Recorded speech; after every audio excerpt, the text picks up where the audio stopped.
કે તમારા બધાનો ખૂબ ખૂબ આભાર છે જોઈન કરવા માટે. ખાસ કરીને આજે તો 12મો દિવસ છે અને અધ્યાયનું નામ જ ભક્તિ યોગ છે. તો જેને કહેવાય કે બહુ જ સુંદર અધ્યાય છે અને ભગવદ્ ગીતાનું આ સૌથી મોટો વિશ્વનો જે યજ્ઞ છે એમાં સતત 11મા દિવસે આહુતિ આપવા બદલ તમને બધાને ખૂબ ખૂબ અભિનંદન છે. તમારામાંના ઘણા બધા તો બીજી વાર પણ I think once again in next batch, last batch અને આ બેચમાં પણ આ યજ્ઞમાં ભાગ લઈ રહ્યા છે. તો તમને બધાને ખૂબ ખૂબ અભિનંદન, કારણ કે એમાં ખૂબ જ ઉત્સાહ જોઈએ છે, ખૂબ જ નિશ્ચય જોઈએ છે અને ખૂબ જ ધૈર્ય જોઈએ છે. એ ત્રણ ગુણો જે છે એ સફળ થવા માટેના એ તમે ભગવાનની કૃપાથી કેળવી રહ્યા છો, જે બહુ જ મોટી વાત છે. હું સૌથી પહેલા આભાર માની લઉં જેમને વિડીયો ઓન સાથે માળા કરી છે. લલિત કુમાર વેદ પ્રભુ, કેયુર પ્રભુ, જયશ્રી માતાજી, ચારુલતા માતાજી, નીલા માતાજી, સીમા માતાજી, હેરલ દવે માતાજી, દીપલ દવે માતાજી, ફાલ્ગુની માતાજી, આશીષ પ્રભુ, કેયુર પ્રભુ, જયદત્ત યાજ્ઞિક પ્રભુ, રચના માતાજી, હંસા માતાજી, આદિત્ય શાહ પ્રભુ,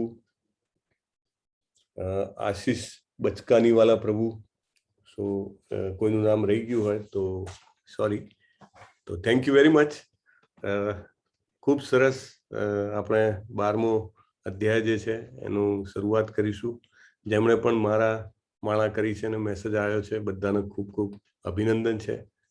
16 માળા પણ કરી છે તેજસ પ્રભુએ. Good, very nice. So we will start. We will start with what? We will start with Mangala.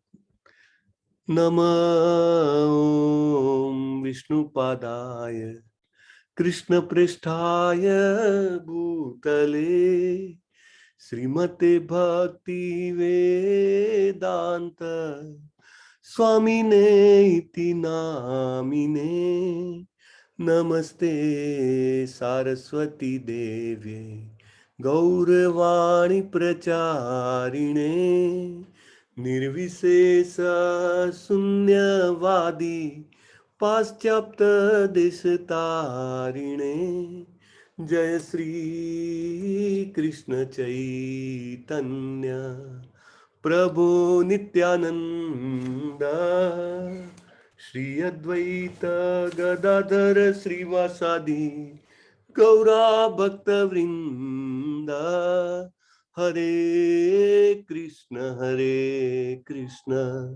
Krishna Krishna Hare Hare Hare Ram Ram Ram Hare Hare Hare Krishna Krishna Krishna Hare Hare Hare Ram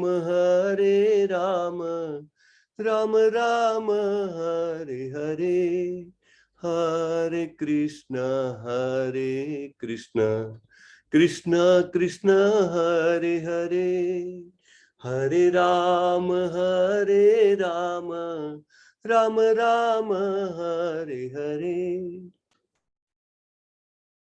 Srila Prabhupada की जय. ओम अज्ञानतिमिरान्धस्य ज्ञानाञ्जनशलाकया चक्षुरुन्मीलितं येन तस्मै श्री गुरुवे नमः. श्रीचैतन्य मनोभीष्टं स्थापितं येन भूतले स्वयं रूपं कदा मह्यं ददाति स्वपदान्तिकं. वन्देऽहं श्रीगुरुं श्रीयुतं पदकमलं श्रीगुरुं वैष्णवांश्च श्रीरूपं साग्रजातं सगण रघुनाथान्वितां तान् सजीवं साद्वैतं सावधूतं परिजन सहितं कृष्ण चैतन्य देव श्री राधा कृष्ण पादान् सगण ललितान् श्री विशाखांश्च. हे कृष्ण करुणा सिंधु दीनबंधो जगतपते गोपेश गोपिका कांत राधा कांत नमोस्तुते. तप्त कांचन गौरांगी राधे वृंदावनेश्वरी वृषभानुसुते देवी प्रणमामि हरिप्रिये. वाञ्छा कल्पतरुभ्यश्च कृपा सिन्धुभ्यैव च पतितानां पावनेभ्यो વૈષ્ણવેભ્યો નમો નમઃ. અનંત કોટી વૈષ્ણવ વૃંદ કી જય. શ્રીલા પ્રભુપાદ કી જય.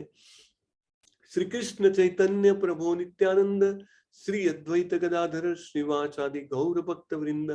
હરે કૃષ્ણ કૃષ્ણ કૃષ્ણ હરે હરે, હરે રામ રામ રામ હરે હરે.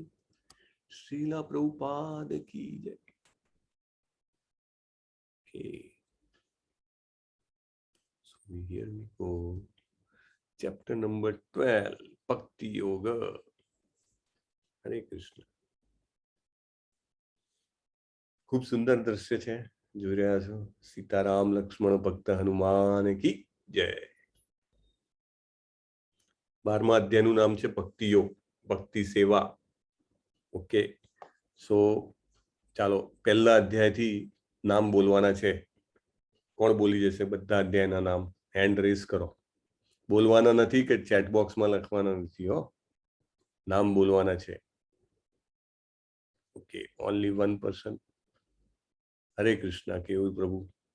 હરે કૃષ્ણ પ્રભુજી. યસ, બોલો, નામ બોલો. પહેલો અધ્યાયનું નામ શું છે? પહેલા અધ્યાયનું નામ છે સૈન્ય નિરીક્ષણ. બીજા અધ્યાયનું? ગીતાનો સાર. ગીતાનો સાર. ત્રીજા અધ્યાયનું? કર્મયોગ. કર્મયોગ. ચોથા અધ્યાયનું? દિવ્ય જ્ઞાન. દિવ્ય જ્ઞાન. ઓકે. પાંચમા અધ્યાયનું? કર્મયોગ કૃષ્ણ ભાવના યુક્ત કર્મ. છઠ્ઠા અધ્યાયનું? ધ્યાન યોગ. ધ્યાન યોગ અથવા અષ્ટાંગ યોગ. ઓકે. અષ્ટાંગ યોગ. સાતમા અધ્યાયનું? પરમેશ્વરનું જ્ઞાન. આઠમો અધ્યાય? ભાગવત પ્રાપ્તિ. ભગવત પ્રાપ્તિ. ઓકે, નેક્સ્ટ નવમો? પરમ ગૃહ્ય જ્ઞાન. બરાબર છે, પરમ ગુહ્ય જ્ઞાન, સિક્રેટ. 10મો અધ્યાય? પરમેશ્વરનું ઐશ્વર્ય. ઐશ્વર્ય, વિભૂતિ. ઓકે. 11મો અધ્યાય? વિશ્વરૂપ દર્શન. વિશ્વરૂપ દર્શન. Okay, thank you very much. Hare Krishna. Thank you. Hare Krishna. Okay, સો આપણે હવે ભક્તિ યોગના આપણે 12મા અધ્યાયમાં આવીએ છીએ. તો 7 થી 12 અધ્યાય આપણે એવું કીધું હતું કે જેને કહેવાય કે પ્યોર ડિવોશનલ સર્વિસ, શુદ્ધ ભક્તિમય સેવા. એના માટેના 7 થી 12 અધ્યાય છે. અને આપણે 2 ઉદાહરણ આપ્યા હતા એમાં. તો એ ઉદાહરણ કયા છે? 7 થી 12 જ કેમ ભક્તિ યોગ રાખવામાં આવ્યું? પહેલા 6 છે એ કર્મયોગ દ્વારા ભક્તિ યોગ છે, છેલ્લા 6 છે જ્ઞાન યોગ દ્વારા ભક્તિ યોગ છે, વચ્ચેના 6 જે છે જેને કહેવાય કે શુદ્ધ ભક્તિમય સેવા. તો એને આપણે 2 ઉદાહરણ દ્વારા સમજ્યા હતા. કયા 2 ઉદાહરણ હતા? યસ, જય શ્રી માતાજી. હરે કૃષ્ણ. હરે કૃષ્ણ. માતાજી અનમ્યુટ કરો ને. પ્રભુજી, મેં પહેલા ક્વેશ્ચન માટે મેં હાથ રેઝ કર્યો. અચ્છા. ઓકે. સો બીજા ક્વેશ્ચન માટે આપણી પાસે કોઈ છે? હરે કૃષ્ણ. નીતિ મહેતા માતાજી. યસ, એક જ મિનિટ. ખુશી માતાજી, એમને અનમ્યુટ કરશો? નીતિ મહેતા માતાજી. પ્રભુજી. હા, યસ, બોલો નીતિ માતાજી. તો કયા 2 ઉદાહરણ કીધા હતા કે જે આપણે એવું કીધું હતું કે 7 થી 12 અધ્યાય જેમ કહેવાય કે ગીતાનો હાર્ટ છે, તો એના માટે આપણે 2 ઉદાહરણ આપ્યા હતા.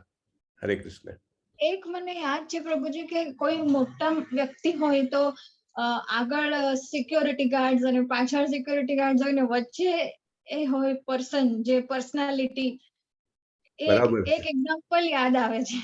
પરફેક્ટ છે માતાજી. Thank you very much. આ બહુ જ બંધ બેસતું ઉદાહરણ છે કે રાજા જતા હોય તો રાજાની આગળ સેના અને પાછળ સેના, એટલે ગમે ત્યાંથી હુમલો થાય તો રાજાને ડાયરેક્ટલી કોઈ ના પહોંચી શકે. એટલે જે મેઇન વ્યક્તિ હોય, જે મહત્વની વસ્તુ હોય, હંમેશા જેને કહેવાય કે વચ્ચે હોય. પછી આપણે પેલા જ્વેલરીના બોક્સની વાત થઈ હતી, એમાં ઉપર કવર હોય, નીચે કવર હોય, અને વચ્ચે આપણે ડાયમંડ કે ગોલ્ડ કે જે કંઈ પણ હોય આપણે વચ્ચે રાખીએ.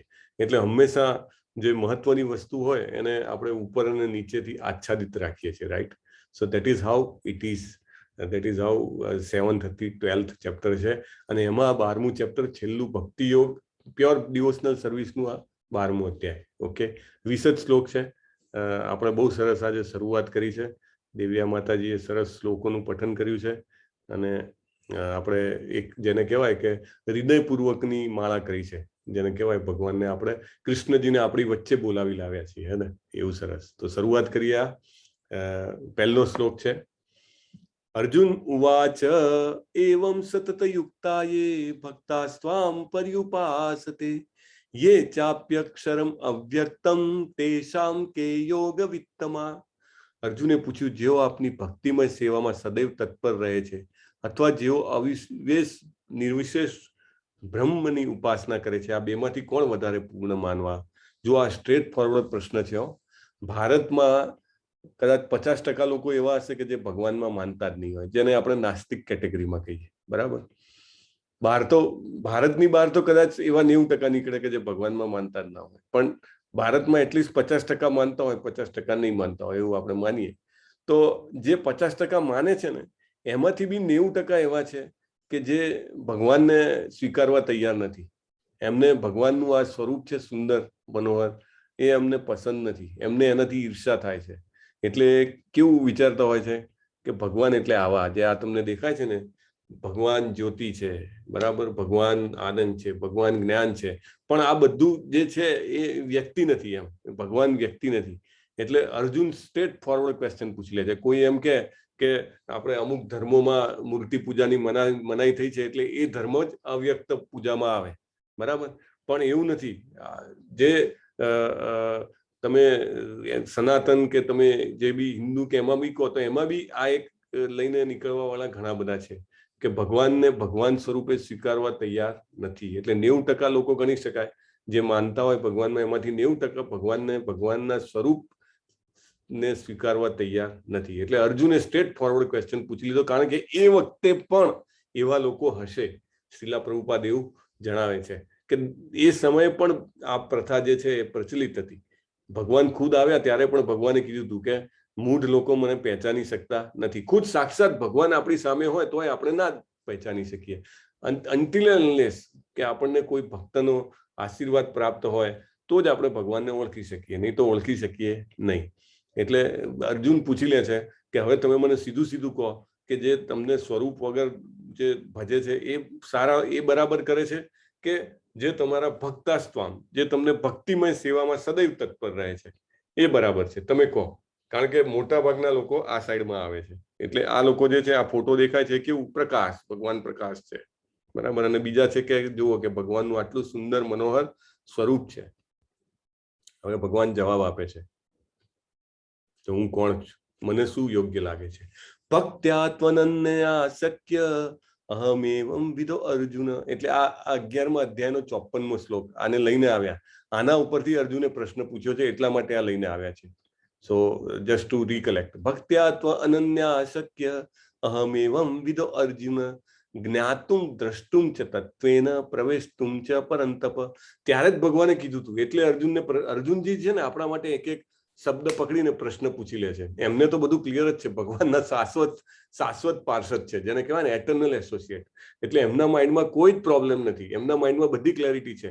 અને ભગવાને તો બીજા અધ્યાયમાં જ બધું ક્લિયર કરી દીધું છે. પણ આપણે બધા 5000 વર્ષ પછી આવવાના છીએ, તો આપણા મનમાં શું પ્રશ્નો થશે એના માટે ખાસ કરીને અર્જુનજીએ પૂછ્યું છે. એટલે આ 54મા શ્લોકનો શબ્દ પકડી લીધો. એમાં ભગવાન અર્જુનને કહે છે, હે અર્જુન, કેવળ અનન્ય ભક્તિ દ્વારા જ મને મૂળ રૂપમાં સમજી શકાય છે, જે રૂપમાં હું તારી સામે ઊભું છું. ભગવાને 3 સ્વરૂપના દર્શન કરાવ્યા હતા 11મા અધ્યાયમાં. વિશ્વરૂપ અથવા વિરાટ રૂપ દર્શનમાં. એ કયા કયા 3 સ્વરૂપ હતા? અને આ જે શ્લોક છે એ કયા સ્વરૂપ માટેનો છે? હરે કૃષ્ણ. ભગવાને 3 સ્વરૂપના કરાવ્યા હતા. યસ, ઓછામાં ઓછા 10 હેન્ડ રેસ થવા જોઈએ. તમે હેન્ડ રેસ કરો ને, હું ના પૂછું તો બી મને એટલો સંતોષ થાય કે આટલા લોકોને આવડે છે. એટલે યુ કેન રેઝ. એવું નહીં માનવું કે હેન્ડ રેસ કર્યો ને પછી આપણે બોલવાનો મોકો નહીં મળ્યો. બોલવાનો મોકો વારા ફરતી વાર આપણે બધાને આપતા હોઈએ છીએ. Okay, so V come to સીમા સોની માતાજી. હરે કૃષ્ણ. યસ, હરે કૃષ્ણ.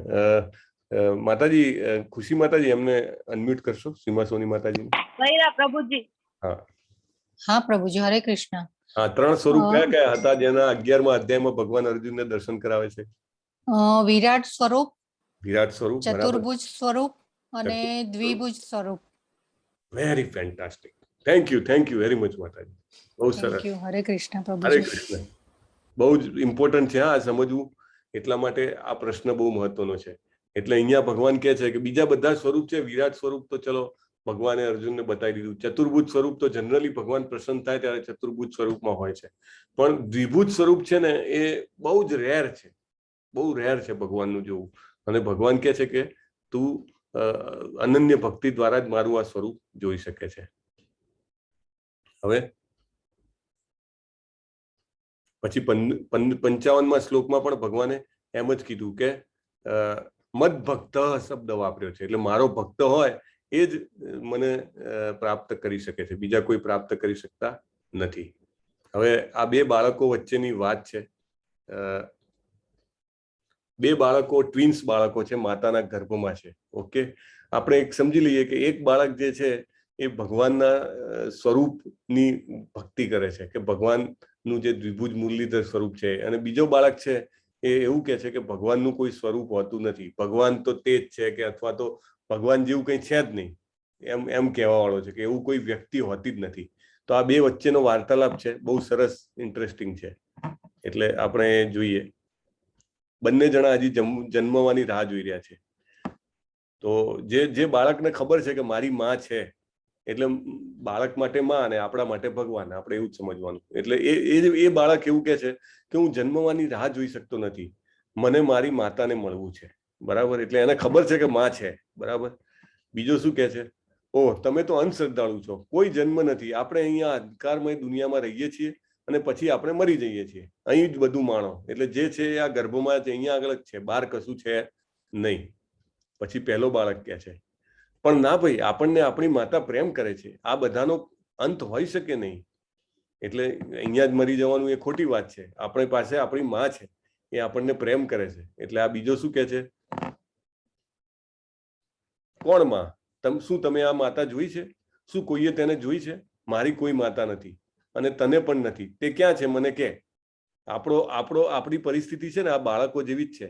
આપણે પણ એવું કહીએ છીએ કે આપણી આ દુનિયા છે એમાં ઘણા બધા દુઃખ છે, ઘણા બધા પ્રોબ્લેમ છે, એટલે ભગવાન જેવું કંઈ છે નહીં. ભગવાન હોય તો આ બધું થોડું હોય, આપણે બધા મજા જ ના કરતા હોઈએ. એટલે ખોટી વાત માનીશ જ નહીં કે ભગવાન છે જ નહીં. અહીંયા આગળ જે ભોગ ભોગવવા મળે, જે મજા કરવા મળે એ કરી લેવાનું. આપણું આ બાળક જેવું જ છે કે આપણી કોઈ માં છે નહીં, આપણા કોઈ ભગવાન છે નહીં. પછી જેનામાં શ્રદ્ધા હોય, દાખલા તરીકે પ્રભુપાદ જેવા ભગવાનના શુદ્ધ ભક્ત, પ્યોર ડિવોટી જયારે જમીન પર આવે ત્યારે કે ભગવાન આપણને પ્રેમ કરે છે, એટલે આપણે ભગવાન પાસે પાછા જવું જોઈએ. જ્યારે આપણે હંમેશા જો ભૌતિક માયામાં હોઈએ છીએ અને આપણે શું કહીએ કે ભગવાનને કોઈએ જોયા છે?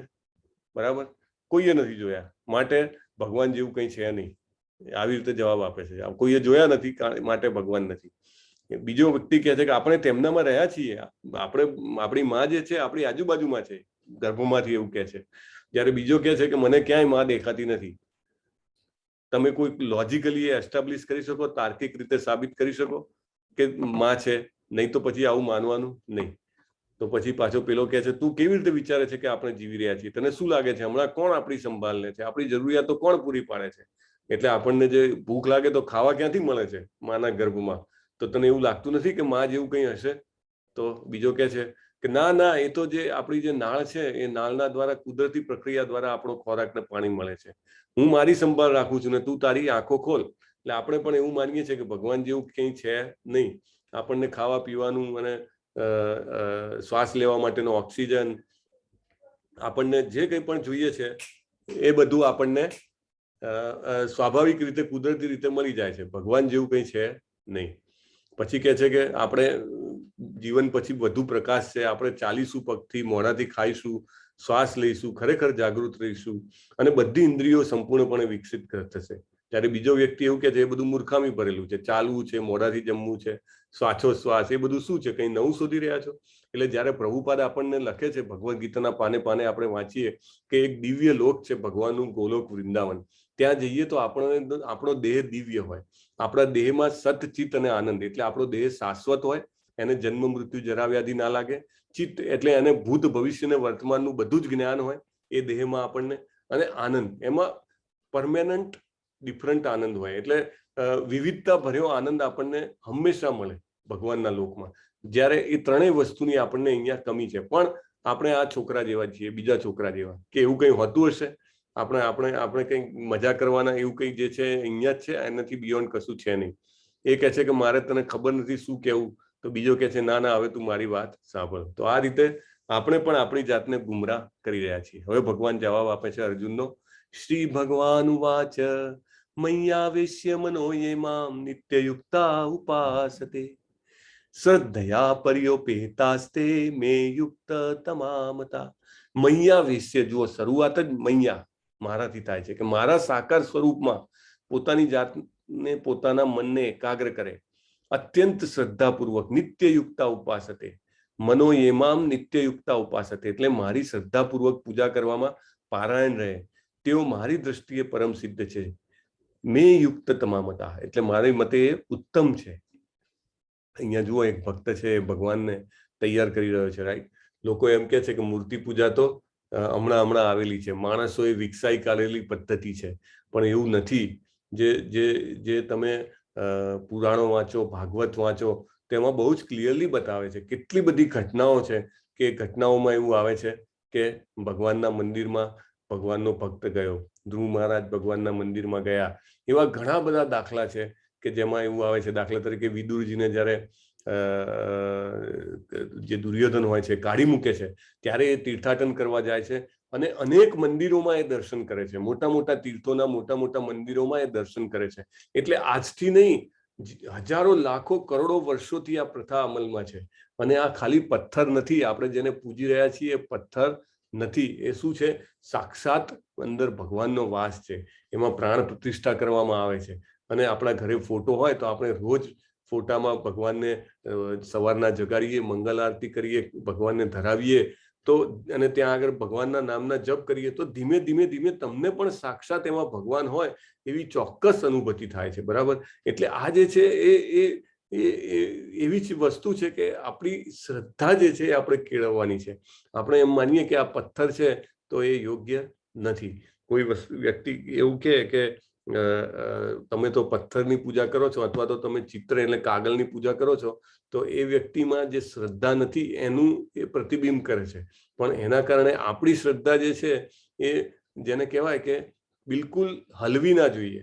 આપણી શ્રદ્ધા એટલી અડગ હોવી જોઈએ કે ત્યારે આપણને જ્ઞાન થવું જોઈએ કે સામેની વ્યક્તિ જે આવું બોલી રહ્યો છે એ અજ્ઞાની છે. એટલે થઈ શકે તો એને જ્ઞાન આપવું, ના થઈ શકે તો ન આપવું, પણ આપણે આપણી શ્રદ્ધાને જે છે એ હલવા દેવી નહીં.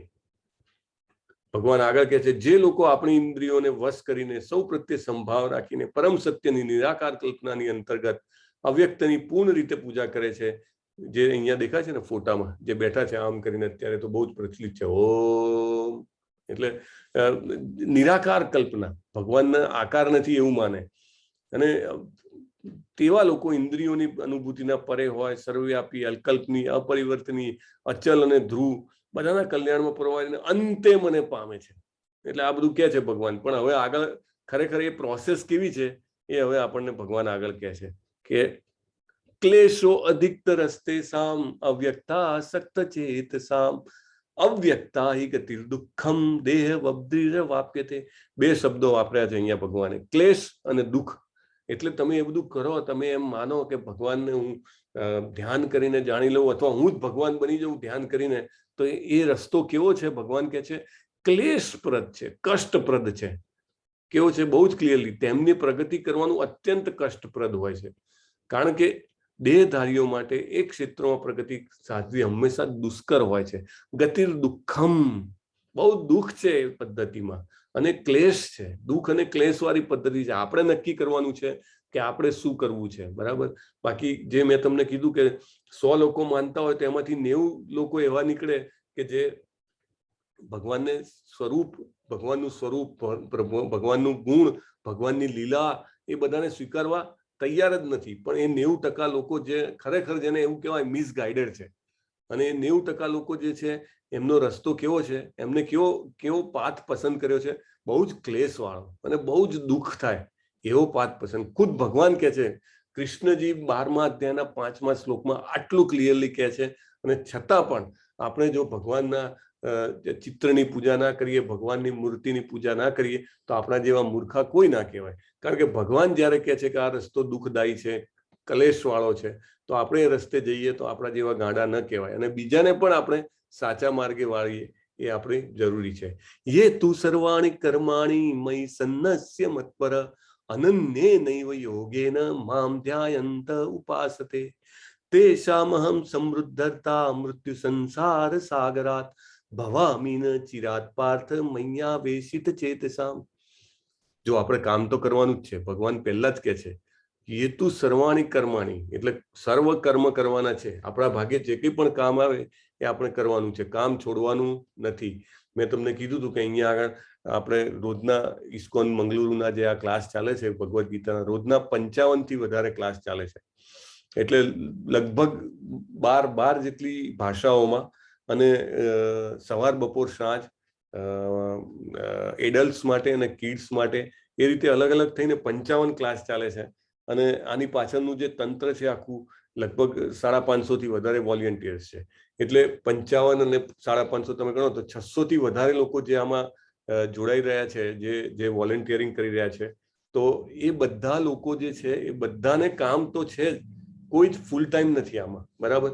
તો એ બધા જ હેતુ સર્વાણી કર્માણી, જે કામ આપે છે કરે જ છે, પણ કેવી રીતે કરવું જોઈએ? મયી સન્ન્યસ્ય મત્પરા, એટલે મને યાદ કરીને કરવાનું, મને અર્પણ કરીને કરવાનું. એવી રીતે આપણે કામ કરીએ તો આપણું કામ શું થઈ જાય? અનન્ય યોગેન, તો આપણું કામ ભગવાનની સાથેનો યોગ, ભગવાનની ભક્તિ થઈ જાય, અને આપણે ભગવાનનું ધ્યાન કરતા હોઈએ, યાદ કરતા હોઈએ એવું થઈ જાય. અને એવા ભાવે જો આપણે જીવીએ તો ભગવાન પછી 7મા શ્લોકમાં ગેરંટી આપે છે. જેવી રીતે આગળ પણ એક શ્લોકમાં ગેરંટી આપી હતી કે તમને મૃત્યુનામાંથી ઉગારી લઈશ, એવી રીતે અહીંયા પણ ગેરંટી છે. તેષામહં સમૃદ્ધર્થા મૃત્યુ સંસાર સાગરાત ભવામી ન ચિરાત પાર્થ મય્યાવેશિત ચેતસામ. આગે પણ આપણે ડિસ્કસ કર્યું હતું કે ડેથ, મૃત્યુ એ આપણી ફાઇનલ પરીક્ષા છે. જેવી રીતે વિદ્યાર્થી 10માની 12માની અથવા તો સીએની કે એન્જિનિયરિંગની કે મેડિકલની વોટસોએવર એક્ઝામની તૈયારી કરતો હોય, આખું વર્ષ તૈયારી કરે, એવું નહીં કે આગલા દિવસે રાતે ચોપડી ખોલીને બેસે, રાઈટ?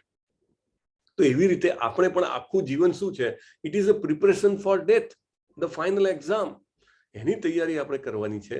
તો એ તૈયારી કેવી રીતે થાય? તો એ ભગવાને અહીંયા કીધું. અહીંયા આપણે ઉદ્ધાર કરવા માટેનો ભગવાને રસ્તો બતાવ્યો છે. આગળ પણ આપણે એ શ્લોક જોયો છે કે ભગવાન એમાં કહે છે કે કેવી રીતે આપણે ઉદ્ધાર કરી શકીએ. તો એ શ્લોક કયો હતો તમારામાંથી કોઈ કહી શકશે? હરે કૃષ્ણ, હરે કૃષ્ણ, હરે Krishna. I think it is chapter 4, દિવ્ય જ્ઞાન, એમાંથી છે. હરે કૃષ્ણ. ભગવાનને પ્રાપ્ત કરવા માટેનો રસ્તો આગળ 4થા અધ્યાયમાં આવી ગયો છે. Hare Krishna. Anybody can raise the hand, અથવા હું જ પૂછી લઈશ. હરે કૃષ્ણ.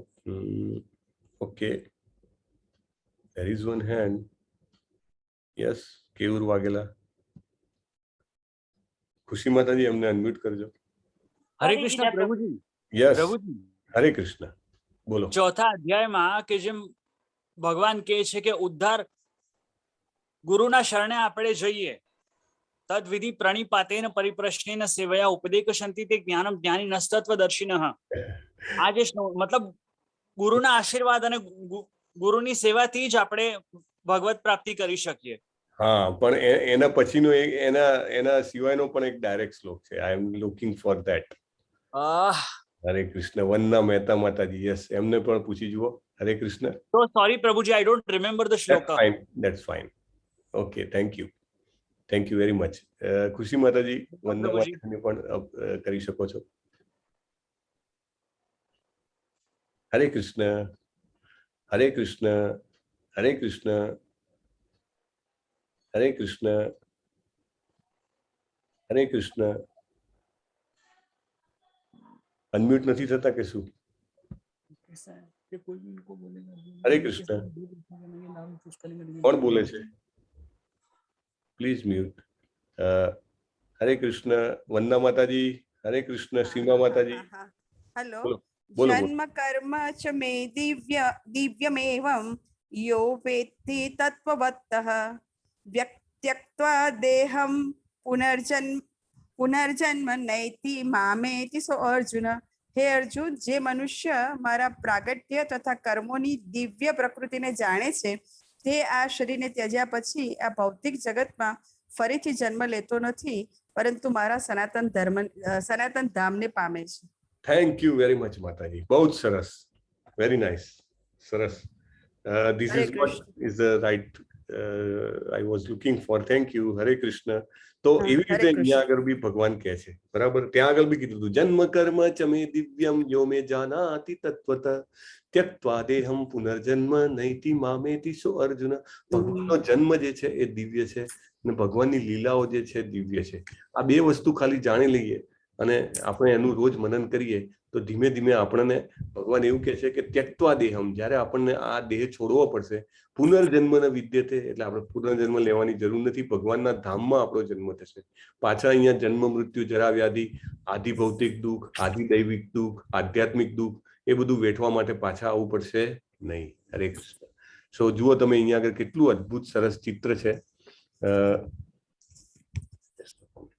કે જેમાં ભગવાન પોતે લેવા આવે છે. તમે જુઓ, તેસામ અહમ, ભગવાન એવું નથી કહેતા કે હું મારા સાગરીતોને, હું મારા પાર્ષદોને મોકલીશ. તેસામ અહમ સમૃદ્ધતા. કોઈ એમ કે ભગવાન પોતે તો થોડા આવે, કોઈને મોકલી દે.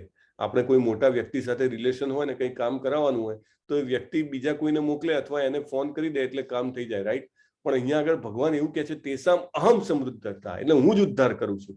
મૃત્યુ સંસાર સાગરાત, આ મૃત્યુ સંસારનો જે સાગર છે એમાંથી હું પોતે ઉદ્ધાર કરું છું.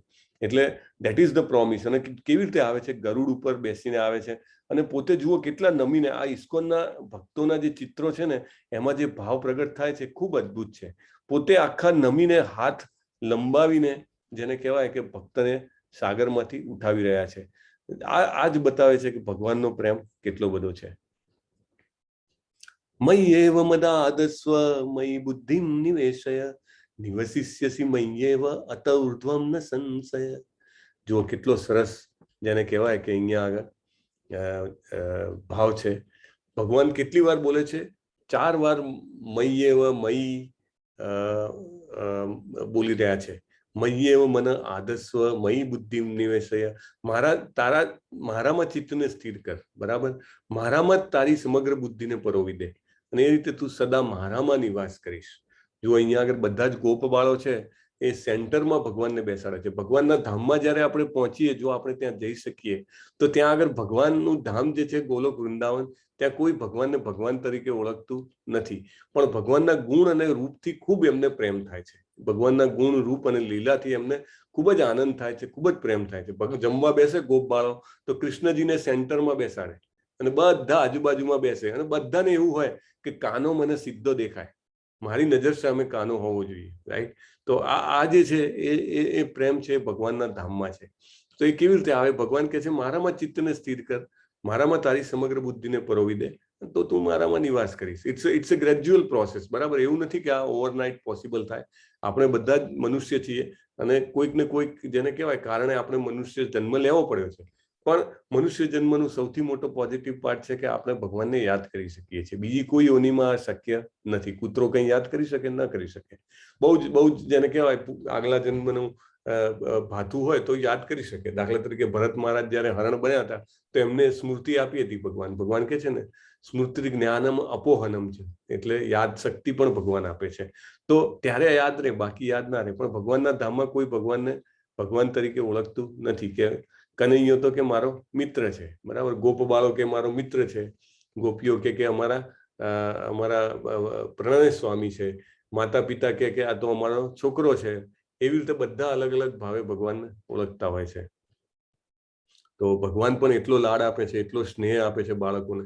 રોજ જે દરેક બાળક છે એ પોતાની માં હોય જે ગોપી, એની પાસેથી કે મારે કાના માટે કંઈ લઈ જવું છે. રોજ બધા કંઈ ને કંઈ વસ્તુઓ બનાવીને લાવે. કોઈ જલેબી લાવે, કોઈ લાડુ લાવે, જાત જાતની મીઠાઈ લાવે, કોઈ માખણ લાવે, કોઈ દૂધની મીઠાઈ લાવે. એમાં એક ઘટના આવે છે કે એક મધુમંગલ કરીને એક બ્રાહ્મણ હોય છે, બ્રાહ્મણનો છોકરો હોય છે, એ ભગવાનનો મિત્ર હોય છે. તો એને બહુ જ ગરીબી હોય છે. એટલે ભગવાન એને કહે છે કે તું આજે તારા ઘરેથી કાંઈક લઈ આવ મારા માટે. એને ખબર હતી કૃષ્ણજીને કે એની માં જે છે એ મારી બહુ મોટી ભક્ત છે, એટલે છોકરો જે છે એ દોડતો ઘરે જાય છે અને કહે છે મામા આજે કાનાએ કીધું છે કે આજે આપણે કંઈક આપવું પડશે, બરાબર. તો એની માં કહે છે કે બેટા તું જ કાનાના ઘરે ખાય છે તો હું તને કાના માટે શું આપું, પણ એને ઉભો રહે હું જોઉં છું. તો ઘરમાં છાશ પડી હોય છે તો છાશમાં થોડી ખાંડ નાખી અને હલાવીને આપે છે કે તું આપજે, અને એને ખૂબ આનંદ થાય છે કે કાનાએ મારા હાથેથી કંઈ માગ્યું. છોકરો લઈને જાય છે પણ ત્યાં જોવે છે તો બીજા બધા ભાઈબંધો જાત જાતની વસ્તુઓ લાયા હોય છે, જેવી રીતે આપણે વાત થઈ, કોઈ જલેબી લાવે, કોઈ લાડુ લાવે, કોઈ દૂધની મીઠાઈ લાવે. એટલે એને સંકોચ થાય છે કે હું કાનાને ખાલી છાશ આપું. એટલે એ કહે છે કે એ છાશને સંતાડવા મળ્યો, પણ કૃષ્ણજી તો કેવા છે, આર પાર જોવે. એ કહે કે તું શું લાવ્યો છે, લાવ મને આપ, તારી માએ મારા હાટું છાશ દીધી છે તો લાવ મને દઈ દે. તો મધુમંગલ દૂર હોય છે કે નહીં, તને હું નહીં દઉં, આજે તો નહીં જ દઉં, હું પી જઈશ. એટલે કાનો, એને ખબર હતી કે જો હું વાર કરીશ તો કાનો આવીને મારી પાસેથી જે છાશ છે એ ઝૂંટવી લેશે. એટલે છાશ ગડગડ ગડગડ ગડગડ આમ મોટેથી પીવા મળે અને કાનો દૂરથી દોટ મૂકે છે અને કાનો પહોંચે ત્યાં સુધીમાં પતાવવાની ઉતાવળમાં ઘણી બધી છાશ એના મોંએથી લઈને ગળા ઉપરથી બધી નીચે ઉતરે છે. અને કાનાનો ભક્ત પ્રત્યેનો પ્રેમ જુઓ કે સીધું એના મોં ઉપરથી ઢોળાયેલી છાશ જ ચાટવા મળે છે. ખુદ ભગવાન છે જુઓ. એટલે આવા બધી લીલાઓથી એ પોતાના ભક્તોને આનંદ આપે છે. જે ગોપ બાળો તરીકેના ભક્તો છે એને આવો બધો આનંદ આપે છે ભગવાન. તો ભગવાન કહે છે કે આ રીતે મને સેન્ટરમાં રાખશો તો તમે મારી પાસે પાછા આવી શકશો, એમાં કોઈ સ્થાન નથી. આપણે જે કંઈ પણ કાર્ય કરતા હોઈએ, આપણે સવારે ગૃહિણી હોય, ઘરનું ખાવાનું બનાવતી હોય, અથવા તમે ઓફિસમાં કામ કરતા હો, વિદ્યાર્થી હોય, એને ભણવાનું હોય, પણ at some point of time તમારા કામમાંથી બ્રેક લઈને અથવા તો તમે જ્યાં બેઠા હો ત્યાં નાનું ચિત્ર રાખીને, હરે કૃષ્ણનો મંત્ર રાખીને તમે સમહાઉ કનેક્ટ કરી શકો. અને તમારી પાસે માઇન્ડમાં કોઈક એક્ટિવિટી પણ હોવી જોઈએ કે સવારે જે તમે કરી હોય હરે કૃષ્ણની માળા એ યાદ રાખી શકો, સાંજે જઈને ગીતા વાંચવાની છે કે ગીતાનો ક્લાસ મારે એટેન્ડ કરવાનો છે એ યાદ રાખી શકો. These are all the ways, indirect ways, means and ways to remember Krishna. અથ ચિત્તમ સમાધાતુમ ન શક્નોસી મયિ સ્થિરમ અભ્યાસ યોગેન તતો મામિચ્છાપ્તુમ ધનંજય. હે પ્રિય અર્જુન, હે ધનંજય, જો તું તારા ચિત્તને અવિચળ ભાવે મારામાં સ્થિર ન કરી શકે તો તું ભક્તિ યોગના વિધિ વિધાનોનું પાલન કર, એ રીતે મને પામવાની ઈચ્છા વિકસિત કર. એટલે ચિત્તને લોકો જે કહે છે કે એક જ ભાવે રાખવામાં મુશ્કેલ છે, તો કશો વાંધો નહીં. આ સાધના ભક્તિ કીધી છે. સાધના ભક્તિ એટલે આચાર્યએ કીધેલા આદેશોનું પાલન કરવું. જેવી રીતે આપણે હરે કૃષ્ણની માળા કરીએ, ભગવાનને સવારે આપણે તૈયાર કરીએ, ભગવાનને આરતી કરીએ, ભગવાનને ભોગ લગાવીએ, આ બધી જ સાધના ભક્તિમાં આવે. સાધના એટલે આપણે જેમ જેમ સાધના કરીએ એમ કનેક્શન વધતું જાય. આપણામાં એ પોસિબલ નથી કે આંખો બંધ કરીને આપણે ભગવાનને યાદ કરી શકીએ, કે ભગવાન આમ લીલાઓ યાદ કરી શકીએ, ગુણ યાદ કરી શકીએ, રૂપ યાદ કરી શકીએ. It is very difficult. કલિયુગના સમયમાં એ બહુ જ અઘરું છે. એટલા માટે આપણને પ્રોસેસ આપી ગયા પ્રભુપાદ કે હરે કૃષ્ણ મહામંત્રનો જપ કરો તમે, તો તમને ઓટોમેટિકલી જે કહે છે કે ભગવાન સાથે કનેક્શન થાય. તો એ આપણી સાધના ભક્તિ છે. ભગવાનને તૈયાર કરીએ એ બધી સાધના ભક્તિમાં આવે છે. અભ્યાસે અપ્ય સમર્થોસી મત્કર્મ પરમો ભવ મદર્થમપી કર્માણી કુર્વન સિદ્ધિમ વાપ્સ્યસી. એટલે જો સાધના ભક્તિ પણ ના કરી શકે તો શું કરવાનું? કે મારાથી એ ના થાય, કે હું તો આ બી ના કરી શકું, કે ભગવાનને તૈયાર કરવા અને માળા કરવી ને ભોગ લગાવવાના આ બધું બી ના થાય. તો થોડુંક ભગવાન એકચ્યુઅલી 6 સ્ટેપ કહે છે આમાં. પહેલું સ્ટેપ કીધું કે મારામાં કમ્પ્લીટ ધ્યાન રાખ, અનન્ય ભક્તિ કર. અનન્ય ભક્તિ પોસિબલ ના હોય તો સાધના ભક્તિ કર. સાધના ભક્તિ પોસિબલ ના હોય તો તારા કર્મો જે છે એ મને અર્પણ કર. એવી રીતે કામ કર. દાખલા તરીકે કોઈ જે કહેવાય ને કે પ્લમ્બર હોય કે કોઈ કડીઓ હોય, તો કઈ મંદિર બનતું હોય તો ત્યાં પોતાની સેવા આપે કે હું કોઈ પણ ચાર્જ વગર હું અહીંયા કામ કરી આપીશ. તો એ શું કહેવાય? ભગવાન માટે કર્મ કરેલું કહેવાય. તમારા બધા માટે પણ એક ઓપ્શન છે આમાં. તમે પણ એક વસ્તુ કરી શકો છો. તમે બધા પણ, આપણી નવી બેચની અનાઉન્સમેન્ટ થઈ ગઈ છે, તો તમારા કોન્ટેક્ટ જે હોય, તમારું નેટવર્ક જે હોય, તમારા જે બી ઓળખીતા હોય, એમાં તમે આ જે નવી બેચની જે એનાઉન્સ થઈ છે એમાં તમે ભાગ લેવા માટે એમને પ્રેરી શકો છો. 18મા અધ્યાયમાં પણ આવશે કે મારો આ જે ગુહ્ય સંદેશ છે ગીતાનો, એને જે ફેલાવવામાં મદદ કરે છે એ મને બહુ જ પ્રિય છે. ભગવાન એવું કહે છે. તો તમે લોકો પણ એવું કરી શકો છો. એટલીસ્ટ તમે સમજો કે તમારા 5 કોન્ટેક્ટ છે એને રજીસ્ટર કરાવી શકો છો. કારણ કે આપણી ગુજરાતની પોપ્યુલેશન વસ્તી જે છે એ ભારતની 5% છે. પણ જે આપણો આ ઇસ્કોન મંગલુરુનો કોર્સ ચાલે છે, જેમાં અત્યાર સુધી 5 લાખ લોકોએ ભાગ લીધો છે, પણ આપણી બેચનો જે ગુજરાતીની જે બેચ છે એનો પર્સન્ટેજ લગભગ 1% થી 1.5% વચ્ચે બેસે છે. એટલે આપણે એમાં આપણું જે ઓવરઓલ પોપ્યુલેશનમાં જેટલા પર્સન્ટેજ છે ત્યાં સુધી તો આરામથી પહોંચી શકવા જોઈએ. કદાચ એનાથી વધી શકીએ પણ ઓછા તો ના જ હોઈએ. એટલે આપણે અહીંયા આગળ સમજો અત્યારે 60 જણા હોઈએ તો દરેક જણ એટલીસ્ટ 5 to 10 પીપલને જેને કહેવાય કે કહી શકે અને એમને રજીસ્ટર કરાવી શકે, તો એ ભગવાન માટે કરેલું કામ કહેવાય. We can do this. અને એ ઇઝી છે, ભગવાનને પસંદ છે, બરાબર. તો તમે લોકોને બધાને મારી વિનંતી છે કે તમે આ કરી શકો છો અને કરો, જરૂર કરો. યત કરોસી યત સ્નાસી યત જુહોસી દદાસી યત તપસ્યસી કૌંતેય તત્કુરુષ્વ મદર્પણમ. હે કુંતી પુત્ર, તું જે કંઈ કરે, જે કંઈ ખાય, જે કંઈ અર્પિત કરે, જે કંઈ દાન આપે, જે તપસ્યા કરે, મને અર્પણ કર. આગળનો રસ્તો બતાવ્યો, બરાબર. એટલે યત કરોસી, જે કંઈ કરો, બરાબર, જે કંઈ ખાઓ, જે કંઈ પણ યજ્ઞ કરો, જે દાન આપો, એ બધું જ તપસ્યા કરો, એ બધું મને અર્પણ કર. તો આપણે જે છે એ ભગવાનને જેને કહેવાય કે પામી શકીએ. અને ભગવાન સામેથી કહે છે, તમે જુઓ, આ કોઈ એવી વસ્તુ નથી કે આપણે પોતે ઉપજાઈ કાઢેલી છે. ભગવાન પોતે કહે છે. અને તમે જો ખરેખર ક્યારે કોઈ જેને કહેવાય જાણકાર વ્યક્તિને દાન કે કંઈ આપ્યું હોય તો તમે દાન લીધા પછી એ તરત જ બોલે કૃષ્ણાર્પણમસ્તુ, કૃષ્ણાર્પણમસ્તુ, કૃષ્ણાર્પણમસ્તુ. એટલે અલ્ટિમેટલી જે છે એ કોને અર્પણ થાય છે? કૃષ્ણને અર્પણ થાય છે. then only that દાન becomes complete. દાન ત્યારે જ કમ્પ્લીટ થાય છે. શ્રી રાધા ગોવિંદ અને શ્રીલા પ્રભુપાદ ઇસ્કોન મંગલુરુના છે, એનો આ ફોટો છે. અને ભગવાન અહીંયા આગળ પોતે કહે છે જે કંઈ પણ આપે મને અર્પણ કર, બરાબર. તો એ વસ્તુ જે છે એ આપણે જેને કહેવાય કે સમજવાની છે. અહીંયા આગળ અમુક લોકોના પ્રશ્ન પણ આવેલા છે ડાયરેક્ટલી, અને મેસેજ પણ આવેલા છે. તો વિવિધ પ્રકારની સેવા ઇસ્કોન મંગલુરુમાં ચાલતી હોય છે. તુલસી સેવા, પુષ્પલંકર સેવા, રાજભોગ સેવા, આ બધું જે છે ને એ શ્રીલા પ્રભુપાદે ફિક્સ કરેલું છે. એવું નથી કે કોઈની ઉપજાવી કાઢેલી વસ્તુ છે. એટલે ઇસ્કોનમાં everything is very much systematic. કે પુષ્પલંકાર સેવા હોય 300 રૂપીસની, તો જો કોઈ સેવા કરે તો એમને પ્રોપરલી એનું પ્રોપર બિલિંગ થવું જોઈએ, બિલ રજૂ કરવું પડે.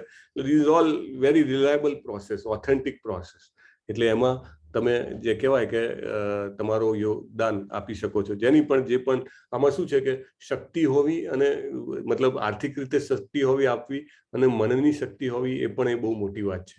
એટલે આપણી પાસે જે હોય એને આપણે ભગવાનના કામમાં આપી શકીએ, એ એક પ્રકારની ઐશ્વર્ય છે. વૈરાગ્ય પણ ભગવાનનું એક ઐશ્વર્ય છે. એટલે એ આપણને જેટલા પ્રમાણમાં આપ્યું હોય એટલા પ્રમાણમાં આપણે કરી શકીએ, એ ઉત્તમ છે. એક લાઈફ મેમ્બરશિપ પણ આવે છે કે જેમાં ઇસ્કોનના જે હજારો મંદિર છે એમાંના ઘણા બધામાં તો રહેવાની વ્યવસ્થા હોય છે. એટલે તમે દિલ્હી, મુંબઈ, ઇવન વિશ્વના ઘણા શહેરોમાં તમે જાઓ તો ત્યાં બાજુમાં ગેસ્ટ હાઉસ હોય છે. ઇસ્કોનનું પોતાનું મેનેજમેન્ટ ચાલે છે એમાં, અને તમે મંદિરમાં રહી શકો, સવારે મંગલા આરતીમાં ભાગ લઈ શકો, 2 ટાઈમ પ્રસાદ લઈ શકો, અને બહુ જ નોમિનલ મેન્ટેનન્સ જે હોય એ જ લેવામાં આવે છે. પણ એના એ ફાયદો છે એમાં. અને પ્રભુપાદના જે પુસ્તકો છે, ભાગવતમ છે, ભગવદ ગીતા છે, બીજા બધા જે ઇમ્પોર્ટન્ટ બધા પુસ્તકો છે એની સાથે આપવામાં આવે છે. અને તમારા જન્મ દિવસે ત્યાં આગળ મંદિરમાં સ્પેશિયલ પૂજા અને આરતી કરવામાં આવે છે. તો એ લાઈફ મેમ્બરશિપમાં બી તમે ભાગ લઈ શકો છો. એ ઉપરાંત જે છે એ આજે ઇસ્કોન રાધા ગોવિંદા ટેમ્પલ મંગલુરુ છે, એમને મંગલુરુના આઉટસ્કર્ટમાં લગભગ 1.5 એકરની જમીન લીધી છે. અને વિધિન 1 વીક એનું જે કહેવાય કે ખાતમુહૂર્ત અથવા શિલાન્યાસની વિધિ છે. તો ત્યાં આગળ એક સુંદર ભગવાન શ્રી રાધા ગોવિંદનું મંદિર બની રહ્યું છે. તમને લોકોને જેને પણ એમાં ઈચ્છા હોય એ એમાં કન્ટ્રીબ્યુટ કરી શકે છે, દાન આપી શકે છે. અને એમાં નાની બધી મોટેથી બધી સેવાઓ રાખેલી છે. 1 ઈંટનું દાન હોય 1500 રૂપીસ, 2 ઈંટનું, 1 સ્ક્વેર ફૂટનું, એવી રીતે મોટા દાન કરીને 1.5 લાખ, 5 લાખ, 10 લાખ, બધા જ પ્રકારના દાનની જેને કહેવાય શ્રેણી છે. અને બહુ જ ઇમ્પોર્ટન્ટ છે કે આ બધા જે છે ડોનેશન એના આપવાથી ભગવાનના મંદિરમાં બનાવવામાં જ્યારે આપણે કન્ટ્રીબ્યુટ કરીએ છીએ ત્યારે એવું કહે છે કે આપણા 7 જન્મોના જે કર્મો હોય છે એમાં નાશ પામતા હોય છે. અને આપણા પૂર્વજોને પણ એમના જે અમુક જો એની યોની ખરાબ હોય તો એમાંથી એમને મુક્તિ મળતી હોય છે, એવું સમુદ્ર પુરાણમાં કહેલું છે. તો મારી તમને વિનંતી છે, જેનામાં પણ શક્તિ હોય, ઈચ્છા હોય તો જરૂર કન્ટ્રીબ્યુટ કરજો. 11મા શ્લોક પર જઈએ આપણે. અથૈતદપ્ય શક્તોસી કર્તુમ મધ્યોગમ આશ્રિત સર્વ કર્મ ફલ ત્યાગમ તત કુરુ યતાત્મવાન. જો તમારી આ ભાવનામાં રહી કર્મ કરવા સમર્થ હોય તો સર્વ કર્મોના ફળોનો ત્યાગ કરી કર્મ કરવાનો અને આત્મસ્થિત થવાનો પ્રયત્ન કર. બાજુમાં જે ચિત્ર છે શેનું છે, કોણ કહેશે? આ ચિત્ર કયા સમયનું છે અને એમાં કઈ ઘટના બની રહી છે? Hare Krishna. Yes, so many hands. Thank you very much. Okay, Aarti માતાજીને અનમ્યુટ કરશો? ખુશી માતાજી. હરે કૃષ્ણ. હરે કૃષ્ણ. હરે કૃષ્ણ. હરે Yes. કૃષ્ણ પ્રભુજી. Yes. નંદોત્સવનો પ્રસંગ છે ઓકે. અને નંદ બાબા આપણે જેમ અત્યારના કલ્ચરમાં ગિફ્ટ લઈને જઈએ, પણ ત્યારના એવું હતું કે જે એટલા બાળકને જોવાવે તો એના પિતા ભેટ આપતા, એટલે નંદ બાબા બધાને જોઈએ એ ભેટ આપી રહ્યા છે. બહુ સરસ માતાજી, થેન્ક યુ વેરી મચ. બહુ સરસ, એકદમ જેને કહેવાય સટીક આન્સર છે કે કૃષ્ણજીનો જન્મ થાય છે, નંદ બાબા કેટલું બધું દાન કરે છે. અને એ વખતનો કલ્ચર, વૈદિક વ્યવસ્થા જુઓ કે જ્યારે બાળકને જોવા જાય અથવા તો જન્મદિવસમાં જાય તો સામેથી જે વ્યક્તિને આનંદ હોય એ વ્યક્તિ ગિફ્ટ આપે કે મારા ઘરે બાળક છે તો એ બાળકનો જન્મદિવસ છે તો ગિફ્ટ આપે સામેથી. અત્યારે ઊંધું છે કે ગિફ્ટ લઈને જવાનું છે. એટલે this is what the cultural change we have seen. પણ આપણે શીખવાનું છે કે અહીંયા આગળ ભગવાન કહે છે એમ આપણે આપણા કર્મ ફળોનો ત્યાગ કરતા શીખવાનું છે. શ્રેયો હિ જ્ઞાનમ અભ્યાસાત જ્ઞાનાધ્યાનમ વિશિષ્યતે ધ્યાનાત કર્મ ફલ ત્યાગા શાંતિરનંતરમ. જો તું અભ્યાસ અપનાવી ન શકે તો જ્ઞાન લે. જ્ઞાન કરતા ધ્યાન શ્રેષ્ઠ છે, ધ્યાન કરતા ત્યાગ શ્રેષ્ઠ છે, અને ત્યાગ દ્વારા મનની શાંતિ પ્રાપ્ત કરી શકે છે. તમે અહીંયા આગળ જુઓ છો, અહીંયા આગળનું એક દ્રશ્ય છે, જે રાઈટ સાઈડનું જે દ્રશ્ય છે એના વિશેની ઘટના કોઈને ખબર હોય તો હેન્ડ રેઝ કરી શકે છે. રાઈટ સાઈડનું જેમાં કૃષ્ણના હાથમાં ફળો છે એ ઘટના જે છે, જેને પણ ખબર હોય એ હાથ ઊંચો કરી શકે છે. બહુ જ જેને કહેવાય સુંદર અને